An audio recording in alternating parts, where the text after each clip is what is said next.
Hello, everybody, and welcome to our World Today, the Unionist Perspective. We are looking at a few topics today that we believe speak to probably the dichotomy between empowerment and disempowerment, and choosing either one of those spaces. So our topics are very much related to personal choice and how that's possibly showing up in people's lives right now, and why that then results in certain of the things happening in their lives. So I'm going to open it up to the team, and we will kick off with our first topic.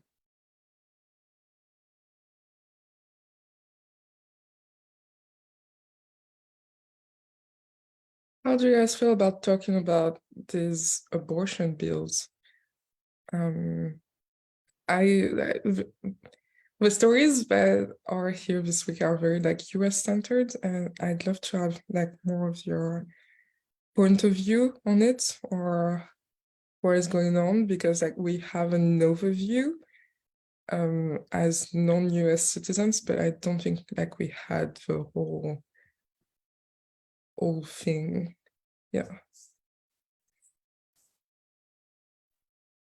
I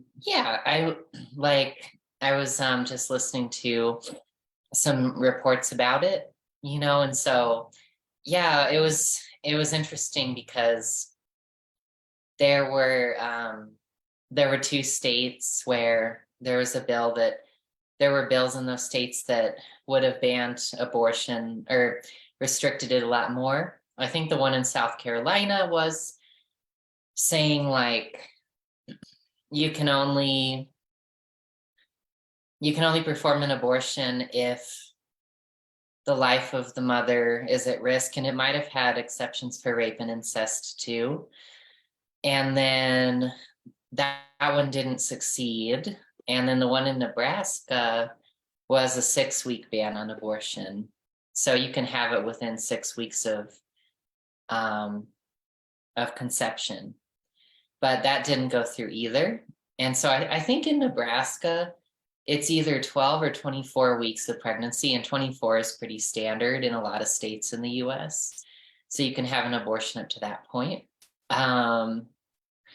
Yeah, and in both cases, South Carolina and Nebraska, they're both very conservative states. They're both Republican controlled in every part of the government. But for both states, it was because of women, whether they were Republican or Democratic, saying that these are too restrictive, that these bills didn't pass. And so it was just really interesting to see that, and how the extremism of ideology that is being kind of pushed forward, and the lack of actually talking to the people that the laws are affecting and considering them causes the laws not to reach that extreme. And I thought that was interesting to see, and I thought it was cool, And there are some caveats to that too, what I just described, but that's the gist of it. Yeah.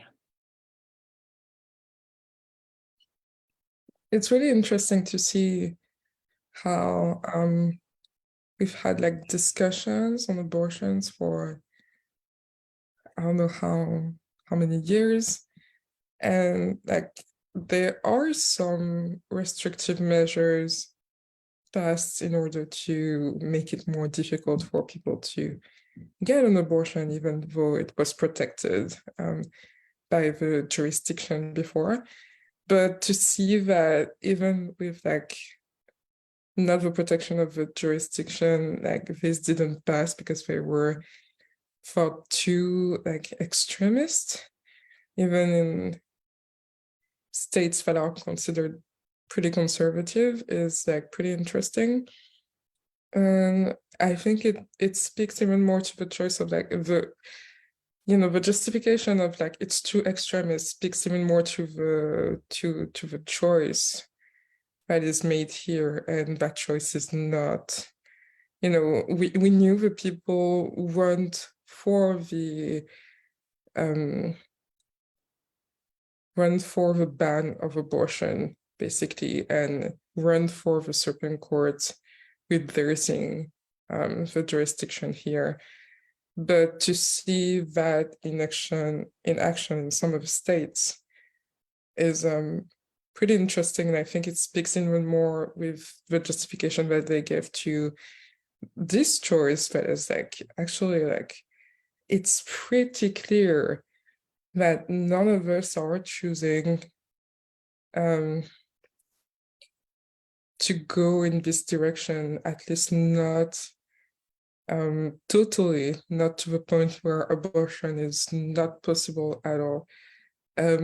Yeah, so it feels pretty good, because I remember helping Jeff with like publishing this blog on abortion rights on unionism.org, and basically it was pretty clear that it went against the people's choice, which is weird for a country, because usually the country is a reflection of the choice that people are making internally and externally. But it's pretty reassuring that we still see that the choice is here, and it's made pretty clear the fact that those bills did not pass, for me at least. I think we can probably go deeper on that. I don't know what are your opinions on it, but that's the first thing that came to mind for me. Yeah, I agree with everything that's been said here. But for me, it's interesting that it feels like there's like two narratives, or at least like the choices of individuals don't necessarily line up with how the issue is presented, I think, politically, because abortion is such a hot button issue. And I feel like that's why we're kind of seeing things that you wouldn't expect necessarily in conservative states like actually happening, because I think the way that like a lot of times it gets presented, it's not coming from a place where like I feel like the choice of the people is like really connected to it. I just feel like there's a lot of disconnection, I guess, and we're kind of like seeing that play out, because in these states you wouldn't expect these laws or these bills to fail, but they are failing because people are making like a more empowered choice. But why is that disconnection there? That's where I go in my thinking. Yeah, I feel like the disconnection might be there because maybe people feel like it's just like maybe like working through our feelings about it. Like people might support abortion and support the woman's right to choose about her body, but they might feel bad about it. That could be one. Two, they could feel powerless, and so they were giving their power to Roe versus Wade. They basically were giving their power away to the Supreme Court and saying like, you guys are the ones like who allow abortion to happen. And yeah, I feel like those would probably be the reasons why. And yeah, so, and maybe just like feeling, I guess, yeah, the same reason basically, but like feeling conflicted about, because like, people who like the people who are really opposing abortion, they're voicing these arguments that sound like these really strong moral arguments, and they're also kind of based in religious belief, like we've been saying, like Irene was saying earlier, like some in like the previous weeks, some people believe that the soul of a baby who's aborted like has a bad fate in the afterlife, right? Like they purgatory, or that they like face damnation for that, which totally isn't true, because like nobody can like choose that for you. But I feel like when these arguments are thrown around and everyone in America is aware of them, we might feel like support abortion, but have like conflicting feelings, because these like narratives that come to us, they bring up these feelings in us of like, you know, maybe feeling bad about it, abortion, all of that. And I don't know. And I feel like it does encourage us to take it seriously, because, you know, it is a very serious topic, but at the same time, like, it's not, for like many of us, it's not a reason to say like a woman doesn't have the right to choose what happens with her body. You know what I mean? Yeah, it's possible. I do agree with you. And actually, I was brought up in a Catholic upbringing, and, you know, I feel really relieved that the teachings of Union brought a response to this question once and for all.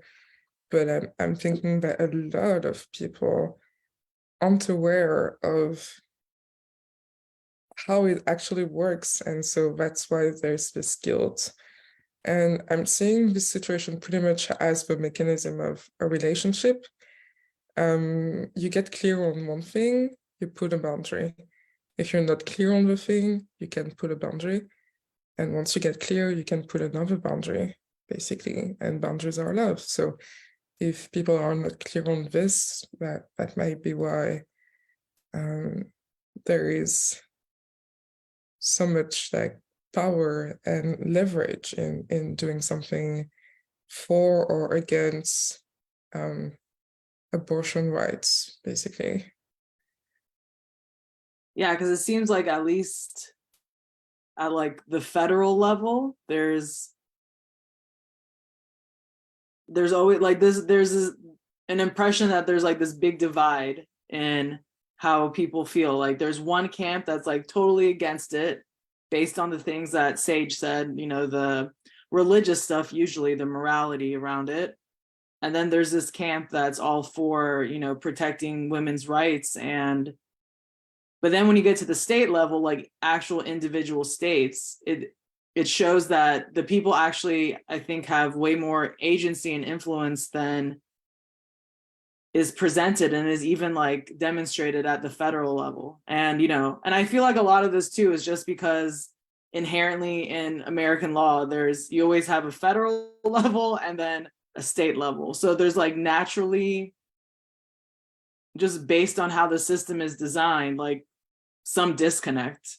But I think, I mean, I felt really good about it. I think it just really demonstrates that the people are powerful, and especially at the more like local levels, they can, even though your state is conservative, you can still, you know, kind of empower yourself and make choices that align with more loving things than, you know, not.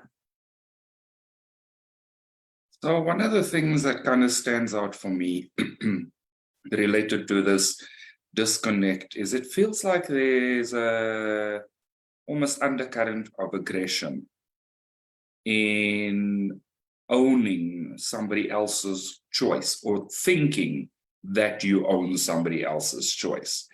And so as these bills are less and less supported, kind of feels like people are standing up and saying, and specifically women are standing up and saying, well, actually, I do have the power of choice here. And I choose to honor my life first and foremost. And that's not to say that other lives are not to be honored. It's to say that as the vessel bringing this child into the world through whatever means, if it doesn't make sense, if it's not reasonable, if it's not feasible, if it's not healthy, I have the right to choose. And at the core of everything that happens in life is the right to choose. And at the core of that is the right to love yourself in the best way that you can. And that might mean, as Yoreen said, understanding the concept better so that you put a better boundary. And as you explore it further, you are able to honor yourself through boundaries that make sense for your life.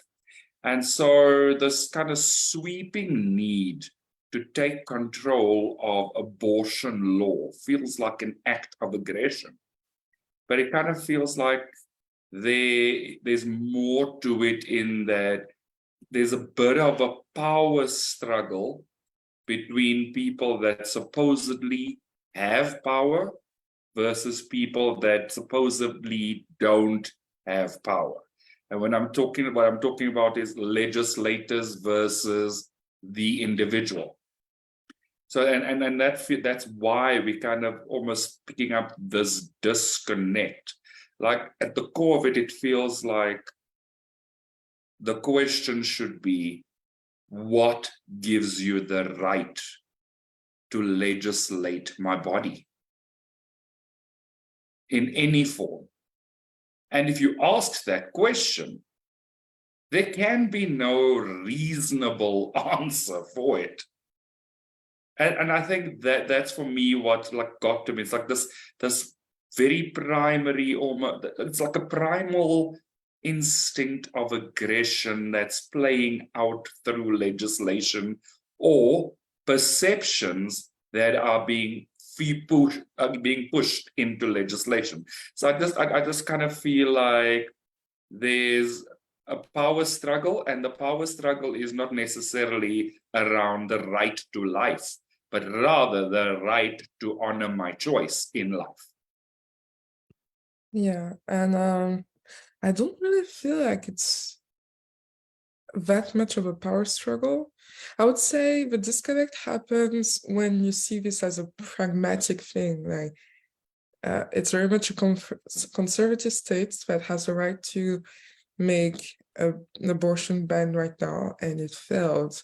Doesn't make sense. But then if you take into account that there is spiritual power in addition to the legislative power, and that I think we're realizing even inside ourselves now how powerful it actually is, and how much grander it is than just legislative power. You can say like it's not really a power struggle. Spiritual power is very much real, and that is the proof. What just happened is the proof. And it, for me, it didn't do this, like legislative power, spiritual power, this. It almost like the spiritual power was always there. And so under the dome of this spiritual power, you could not make a choice that didn't make sense in terms of spiritual law, if we're going into like the spiritual law of how this all works. So yeah, it feels pretty good that, I mean, yeah, I think it's very healing for all of us to see how much the power of choice is here, and how much like your individual power is as powerful as a legislative power. And the more you feel disempowered, the more you're going to give your power away to some people, and then you can realize that, oh, actually my choice matters. And even more so, my thoughts create my reality. So yeah, let's honor my choices even more. And then like you have this foolproof, you create this foolproof world where nothing that is against your choice can happen. And I think that's the same thing that Yogananda was pretty much describing. It's the fact that if this earth was choosing separation, like apocalypse would have already happened like 1,000 times, but we're not. It's choosing love.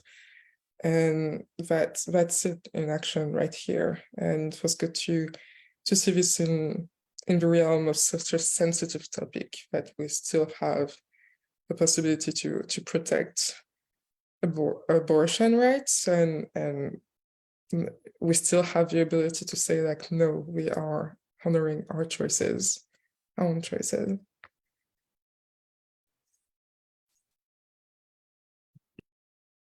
Yeah, and yeah, and it, you know, it was it was interesting too because like, well, you know, for South Carolina, like that bill, in order for it not to be passed, it had already been passed by the House, and then it was like in the Senate.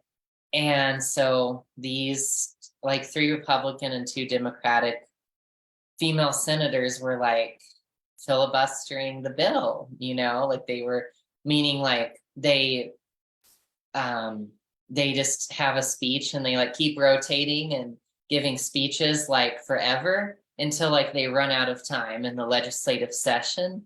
That's a filibuster, and it's like a weird American political tactic that has been in place since like before slavery ended, because you know things were very contentious then. So they were like, yeah, if somebody can like speak forever until we run out of time, then we can block anything unless you have a 2/3 majority vote against it, which they didn't have. So that's why it didn't succeed, just to be clear.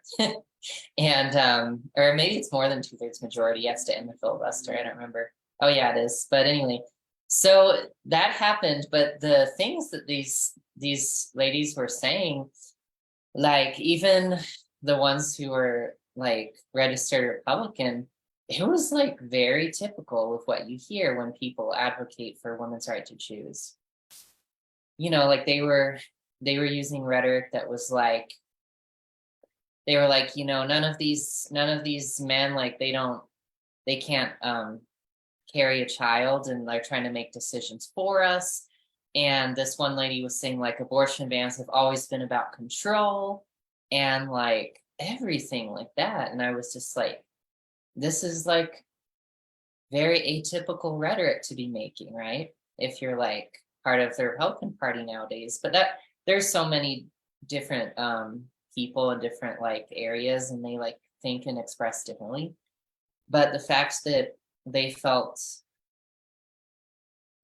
comfortable to like be talking that way and publicly, like not just behind the scenes but publicly, it meant they either felt like, so people are going to resonate with me and I'll gain points for doing this, or they actually felt like these are actually my convictions and I actually care enough about this to speak like this. And I actually got the feeling that they mostly did care enough about it, and that it wasn't just about like scoring points.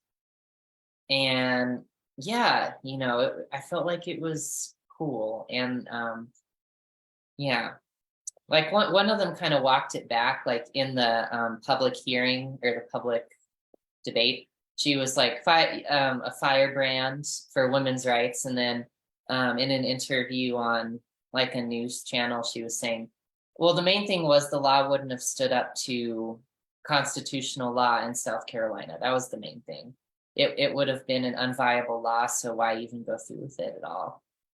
So that was totally not what she was saying in the debate. She was, you know, she was being like, women have choice over their bodies and you can't do that and all that. So I was like, okay. Maybe she's kind of like, you know, covering her, you know, it's kind of a cover your ass type of move, you know, like, no, it's unconstitutional. I believe what I believe, but it was mainly unconstitutional. Okay. And I felt that for a minute, but I feel like it's starting to really get people to be reflective about it and like what these laws need, you know. So I felt that was really cool. That was the caveat hearing that I mentioned. And also that some of these ladies who oppose this total abortion ban, except for the case of risk of death, some of them do support a 6-week abortion ban. It's like a heartbeat bill, like when the fetus develops a heartbeat. But like women don't normally know they're pregnant before 6 weeks. You know what I mean? So it's kind of like still the same, you know, it's not quite total, but so I was like, okay, you know, so what do you guys feel about all of that? The overall. Yeah, I had similar thoughts when I was reading about the Republican women like advocating in that way. But I don't know,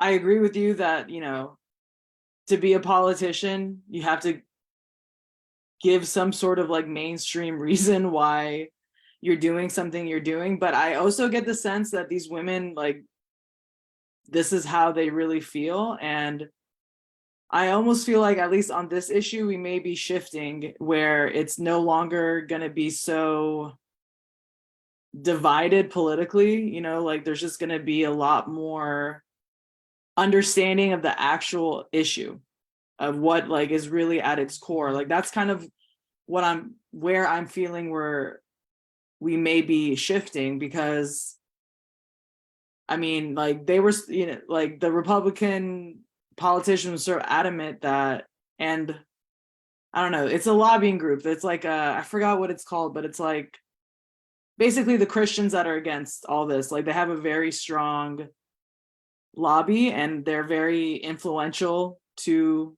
or they, you know, they influence these Republican politicians. And so there's always like that line, like, no, you know, America's gonna see that we are right and like God is on our side, and like, you know, our standpoint that, you know, the child's, you know, soul is precious, and like all this, like, you know, whatever, all these misaligned beliefs they have. But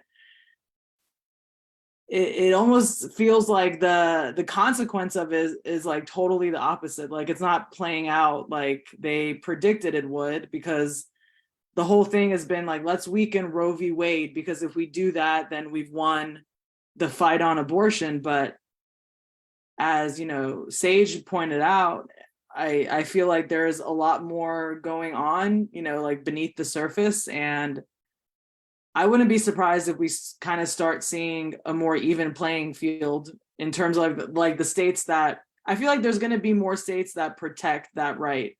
Like it's going to be like, I don't know. I imagine places like Texas, unfortunately, might not, but you never know. I don't know. Like if it happens in South Carolina and Nebraska, you know, there's hope. But to end the long story, I just feel like we're kind of coming to a different place in the whole conversation around abortion. So something that kind of stands out for me in this whole thing, and it's something that Sage spoke to, was this concept of control. And if we look at the 4 years that we've just come out of globally, from a COVID point of view, from a financial pressure point of view, there's been a lot of controlling movements, controlling finances, controlling all sorts of things. And I think this has just something like an abortion bill right now, when people are exhausted from having been controlled, is probably going to be the reason why it fails so spectacularly, because we have been controlled and we're tired of it. And people, and it's again, it goes back to the conversations we've had in the past around actually just finding some stability, some sense in life again. And to have this additional control legislated is not actually the core choice. The core choice for me has been to find stability probably for the last 18 months to 24 months. And we just see a lot of individuals kicking back against that high level of control. And so it almost not surprising that things like this will start to fail, because again, it's about honoring our choice to be free of that control. Yeah, I would say about the caveat that the Republican woman was presenting, I would say her action was not even about that. I feel like energetically she was speaking for all women of her state, no matter what she was saying, actually. I think it was like God's move through her, and however, you know, meaning it has in reality in terms of politics, in terms of what she said, doesn't really matter. so much as the fact that it was just literally an intervention in the choice of women, and I feel like she used the power that she was given in order to do what she was guided to do, and for me that's pretty much like guided action. And then I would say, yes, definitely there is a pushback against the control. Christians have really always been about control, of others. And I feel like they're seeing how this does not work anymore. And it goes back to a conversation that we had already about like these women, they're not getting an abortion because they don't believe in the soul of a child. Like a lot of them are crushed where there is like emotional and spiritual undertaking for such an action, and they're pretty much all aware of that. And so it feels like the only logical response to Christians saying like, oh, you're removing the soul of a child would be like, literally, like, I know, and from like overthrowing Roe versus Wade, it would just get them fired up because they would say like, freaking hell, I know what you're saying. I know all of that. This does not remove the fact that you're trying to control my body, and so this backfired. At least that's what I feel. It feels like it's all a big communication from the consciousness of women up into the world, and we're seeing it pretty powerfully in action. And again, like an illustration of their choice through different means. Yeah. Yeah. Does this feel good? Should we look at the other side of the choice of empowerment, which is like the multiplication of mass shootings last week? Is that it? Yeah.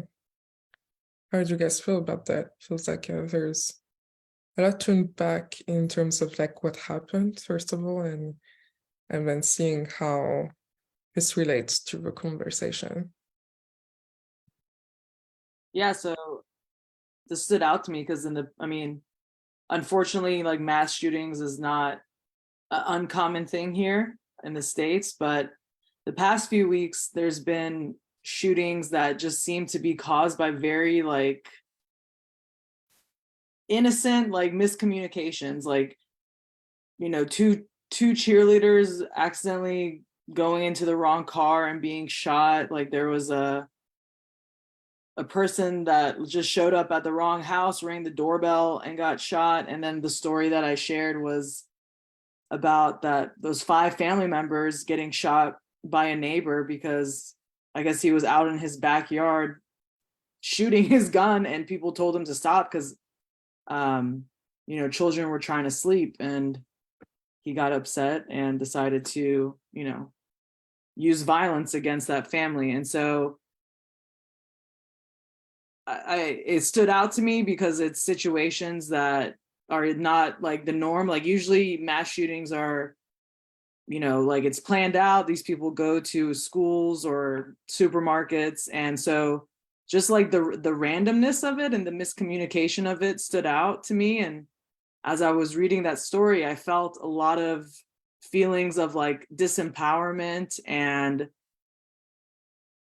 separation, just like fear from both the shooter and the victims of the shooting. And so because I know we've talked a lot about violence here before,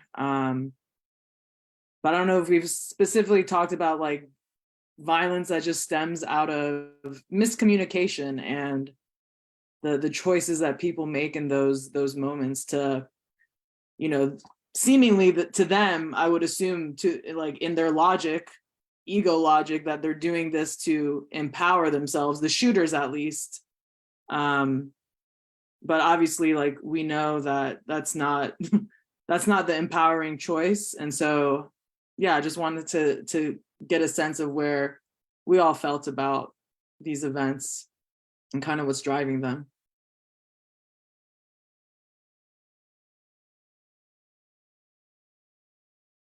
Yeah, there's shootings where the people kind of like they went to the wrong, so like some people like pulled up in the wrong driveway, rang the wrong doorbell, or got in the wrong car.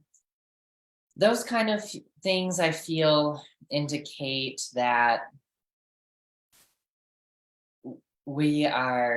there's a lot of like upheaval of, or just like surfacing of like people feeling yeah, I guess just like not safe, because, or kind of like that. And I feel like just generally like in the discourse of people like who you get into any sort of conversation with, a lot of people say, oh, do you remember back in the 80s or the 70s or earlier, we didn't lock our doors and things were so safe and stuff like that. And I'm like, yeah, but I'm not sure if that feeling is as justified as they may say it, or I don't know.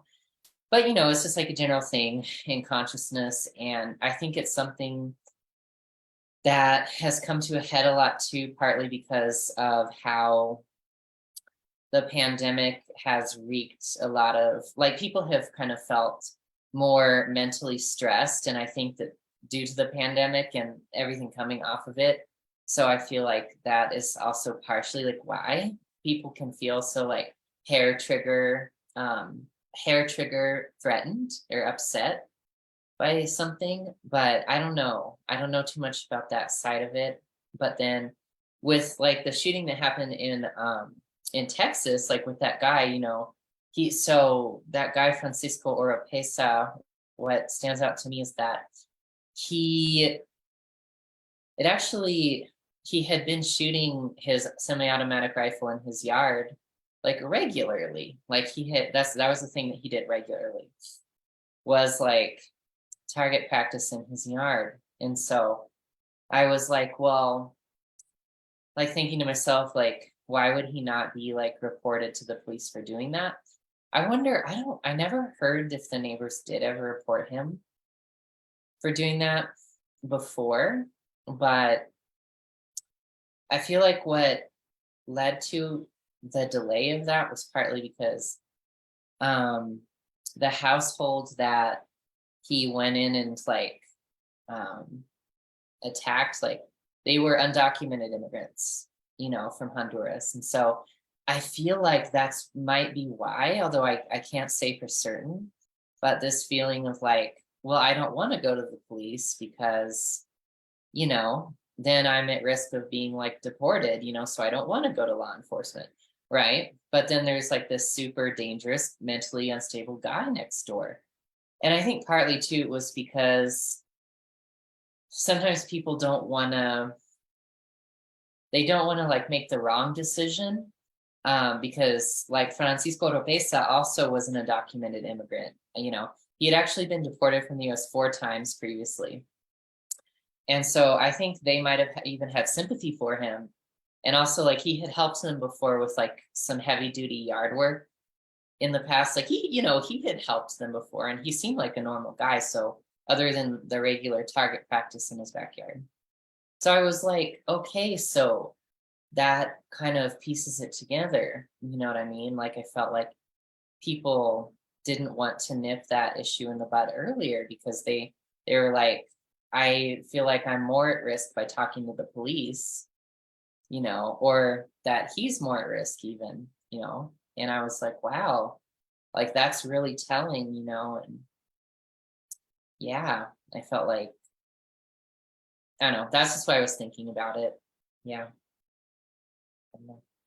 No, I think you bring up a important layer of that. I think some of those feelings of disempowerment most likely stem from being the family being undocumented and just having that fear of being deported. I mean, we know that's a reality for a lot of people, but there's also the reality that like law enforcement's not going to necessarily help you, even if you do call, whether you're undocumented or not, which I think plays into the illusion of fear that a lot of people feel. Like they feel like they have to arm themselves and, you know, be vigilant towards like some unknown, you know, threat, when there really isn't a threat. It's just like they're creating that with the choices that they're making.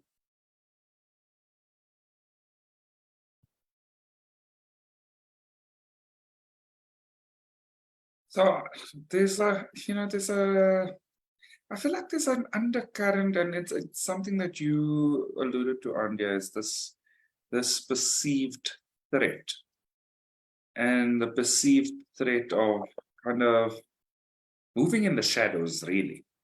So being undocumented would mean that everything that could possibly speak to anything legitimate would create a sense of fear for these people, in that they'd probably be a lot more afraid to approach law enforcement. They'd be a lot more afraid to have certain types of conversations, because there's always this fear of the threat, that the illusion that something can be taken away from them. And so in the illusion of something being taken away from them, they have disempowered themselves, and their reality became that something was taken away from them, and something as significant as life in some of those instances. My concern is how these potentially seemingly random things seem to be fueled by misunderstanding, but the core of it is something that we've spoken about countless times, is the fact that guns are so readily available, and that people can so easily arm themselves, and that people can so easily act out of aggression. What I found interesting in this story, where these 5 people were killed, was it's the first time that the article actually starts to speak to alcohol abuse, where in previous instances it didn't. And I was just like, it's almost typical from a news point of view, because I've seen it in South Africa as well, where people of color resort to violence. There's always the conversation around alcohol and drug abuse, whereas where white people resort to gun violence, it's a question of mental instability.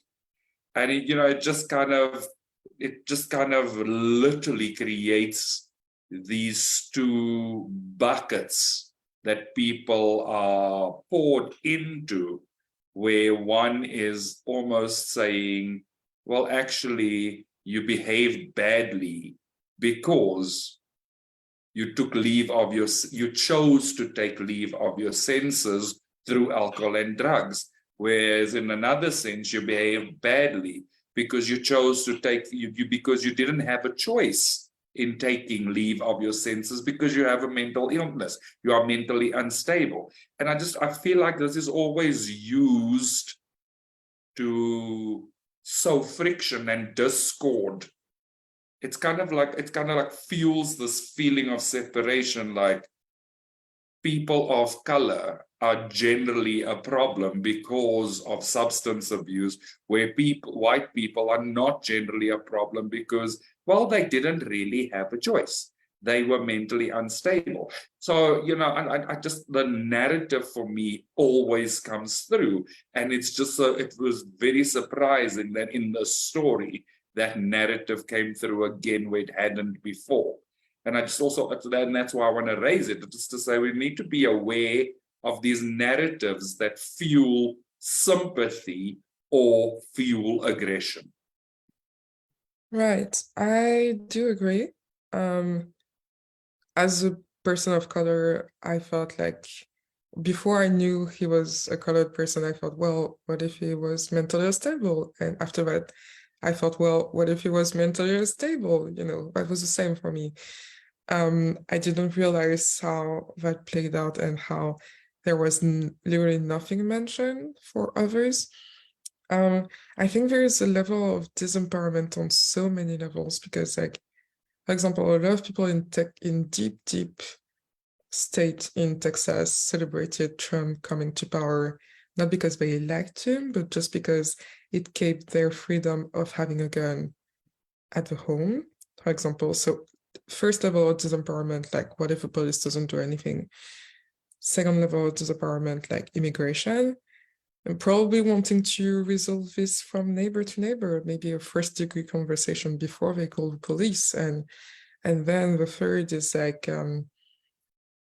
well, this weird story about, like, you know, either alcohol or drug abuse or being mentally unstable. But at the same time, I feel like a lot of people are, it feels literally like it began with like the guy that was killed at the car wash because the owner thought that he was stealing his car. And we talked about black on black violence, but it feels like it's coming like from a deeper core, since we've seen this repeated so many times this week. And there's something that feels like it's the manifestation of our worst fears about the freedom of having a gun on you that are manifesting right now. And I think like they'll continue to manifest until people understand the right use or the level of misuse of these guns. And it almost feels like something like upheaval. And maybe because the responsibility was taken from the white people because people said that they were mentally unstable, and so like the ability to make a choice is also taken, and people are not reflecting in terms of choice, contrary to people of color, means that people have not quite yet, or maybe media have not quite yet learned the lesson that it's pretty much about choice for everyone involved. And as soon as everyone will realize that it is about choice for everyone involved, the proper amount of boundaries will be put.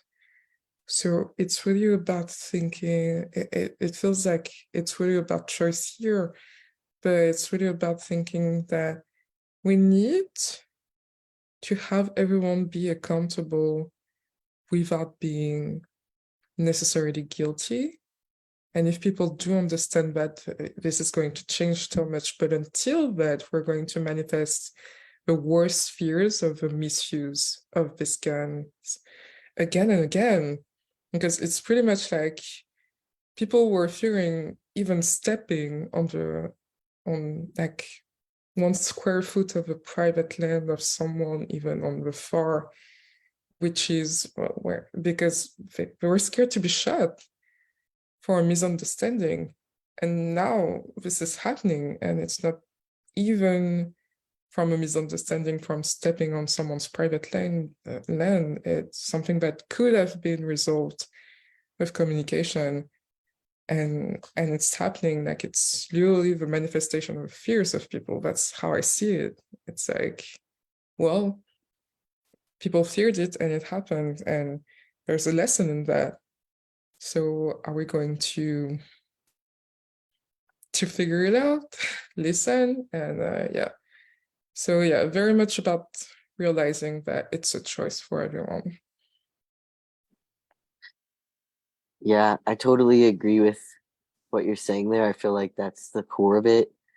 Like, because until it's shown that people can respect having a gun, then there has to be a boundary there, and we shouldn't have it, because there's been nothing in recent US history, or what we've been talking about, that shows that the American people are like value what it really means to like have something that can take someone's life, so that's why there needs to be the boundary. It has to be there. Like if it were shown, if it were proven, and it was seen that people could have a gun and they actually valued people's lives and respected what that meant, then yeah, maybe we could have guns, but it's definitely not the case right now. Like we were a while ago, I was watching a story. I forget, was it like Sweden or Switzerland or something? But like there, I forget where it was, but they do have the right to bear arms there, but like there are no mass shootings there, and like it just shows that people there do respect what it means to have a gun, versus here we don't. So like it's people can have guns and not shoot each other and kill everyone, but you have to respect it, and value people's lives. They had big mass shootings, but it happened like once every 18 years, and they took like immediate measures so that it didn't happen again, and people still have the right to bear arms. You're right. So then something that I think is kind of standing out speaks back to our conversation last week, and that's the choice to learn the lesson. The choice to learn the lesson and to ensure that the same awful lesson doesn't continuously repeat itself. Because none of this is random. None of this is coincidental. There's been a significant call for the longest time to say, well, it kind of needs to be more regulated. It really does.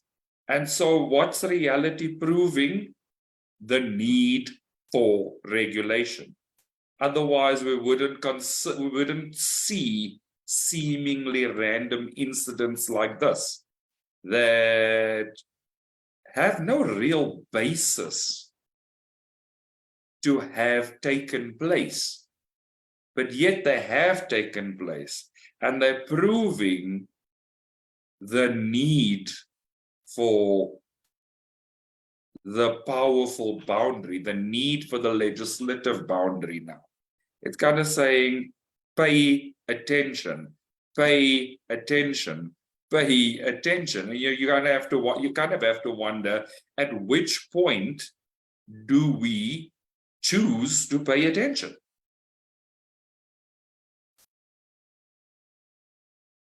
Yeah, and yeah, I agree. I feel like it's just really like hearing like what you said about it being about like freedom and what people think freedom is. I feel like resonates, well, with me resonates really strongly. Like I feel like that is so important for people to figure out like what actual freedom is, And I think that in this country particularly, there's been a feeling that like the US is a country with a big history of people like taking up arms to advance whatever cause they felt justified in, like whether it was like the revolution, the Civil War, like Southerners defending the right to enslave people, and then also the many like wars, like genocidal wars against Native Americans. So like I feel like in this country it's very, it's thought there's sometimes this thought of like, well, it's like my property, or it's my firearm and I can like do what I want with it, and if you like are infringing on that, then like that's what that guy Francisco Oropesa said. He was like, it's my property, like I can do whatever I want on my property, and then he took that to an extreme level. So I feel like it's about people reckoning with freedom, and also I think it's also about people I guess making peace with the system and knowing that it's safe to be open about what's going on, because I know that people in the neighborhood might have felt like unsafe to report that Francisco Oropesa was firing a semi-automatic rifle like on a regular basis on his property because they didn't want to talk to the police. But I feel like despite the potential risk, I feel the peace in doing that and the divinity of choosing that, because you're partnering with the system of the country that you're in, and you're nipping some serious issue in the bud, because that guy was that guy was really mentally unstable, and he was choosing some really demented stuff. And I don't even know. I don't know, like in Texas, if you're not a citizen of the country, or if you're an undocumented in Texas, you couldn't even legally. Could you legally acquire a gun in Texas? Being a, yeah. So I was like, so if the police came, they'd be like, well, you can't even own a gun, legally in the state, So I was like, I know that there's that feeling of like having to choose there, but I feel like the divine thing would have been just to trust God there, and offer kind of more of like an olive branch of like, what's the word? Yeah, partnership, like with the system. You know what I mean? Yeah. But I totally understand like what they were going through. I feel like, I know. Let's see, what was it called? Yeah, the man might have not even known how the law worked, and if he had a right to bear arms. But yeah, it's definitely like learning to love the country that you're in, not live in it in fear. Like we talked about that when we mentioned immigration as well. I think it's part of being totally integrated, but it's definitely a lesson. You don't do that like that. Like that's something that you learn when you arrive in a country, whether you're an Hispanic immigrant or whatever. Really, it's a new country, so obviously. But yeah, there is an added fear, obviously, because they're from Honduras. But I don't know. I just have compassion for them, knowing that obviously, like, we know that it was a grave thing. Grave things happened last week, but like in the sense that souls are eternal and they're not going to hell just because because of all of these things. Like they get like eternity to learn these lessons and choose empowerment on their sides too. And yeah, and either way, like God is helping through all of these experiences, the US to citizens to choose empowerment in their own way too. So hopefully this gets to a new choice soon, but we'll see.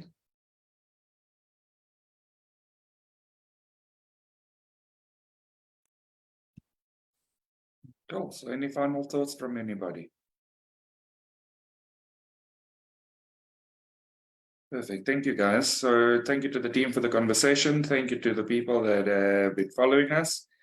For anybody else that hasn't, please feel free to like, subscribe to our Church of Union YouTube channel, where you'll find all our previous conversations and any other live discussions that have happened in our Unionism Spiritual Discussion group on Facebook. And we look forward to seeing all of you again next week. Thank you, everybody. Bye-bye.